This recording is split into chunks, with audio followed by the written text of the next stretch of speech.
But you know, for example, the second generation, did they accept this atrocity, you know, wholeheartedly? You know, well, it can't be helped, et cetera, et cetera. But more and more information is coming out that I feel needs to be written down in some sort of form. For example, the term shikataganai, which means, well, it can't be helped. I've heard this pounded into me for decades here, you know. That's what it is, shikataganai. We had no choice whatsoever. But then there is a study going on now called the Landscapes of Injustice, and they're looking at this, and a lot of people said, shikataganai means we don't have a choice, we have to fight back. And things like the fishermen, they knew their boats were being confiscated, so they put slow leaks in the bottom of the boat, so that the Navy would have a hell of a time dragging these boats away. And little things like that, all the way along. Maybe you look at this thinking, there's another side to this, that there was a pushback, a fight. And if I could plug my second novel, which is coming out next spring, that's exactly what it's about, the fight back, the fighting.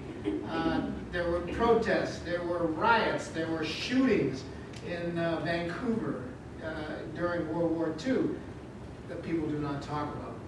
And then I also looked at the Sansei generation, the third generation, if you will, my generation, Kerri generation, Lynne's generation. And it's always been said to us, well, what do you know?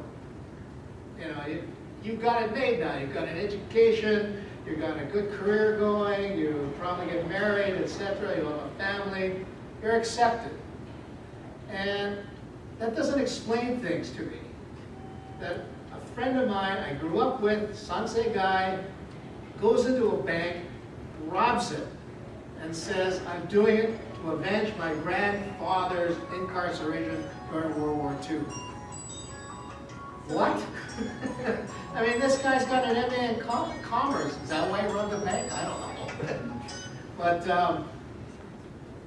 so yeah, it's very much a part of us, whether we deny it or not. And it affects us in various ways. And that's what I want to write about. Well, internment, I think, is just for better or worse, is one of our foundational myths and stories that, you know, for better or worse, they define us, and, you know, how we respond to them through literature, through activism. They're creating our footprint here,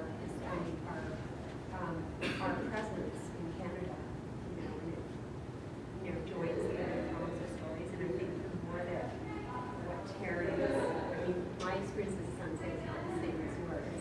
My parents never said that to me. But I think, you know, that people have increasing particularity as people, like anybody,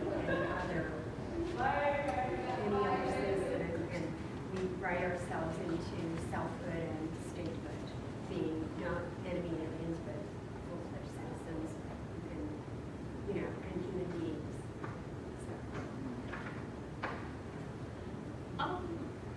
Would you like to? Nope. I think that something like the internment, whenever there's sort of, you know, an injustice like that really can't be fully addressed in the political or economic sphere. I mean, yes, we have redress, but I mean, it doesn't fully redress what happened in economic terms. It couldn't.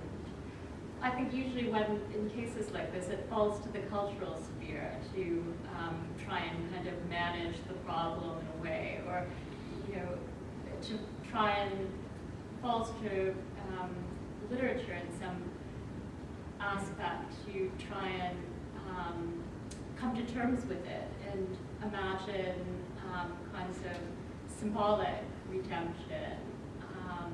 I think, like, to take a comparative approach, if you look at African American literature, for instance, and you look at how central slavery has been to the African American canon, authors like Toni Morrison, not to suggest by any means that those two experiences are comparable, but I think in many ethnic literatures, when there are injustices that can't be fully addressed by politics and economics,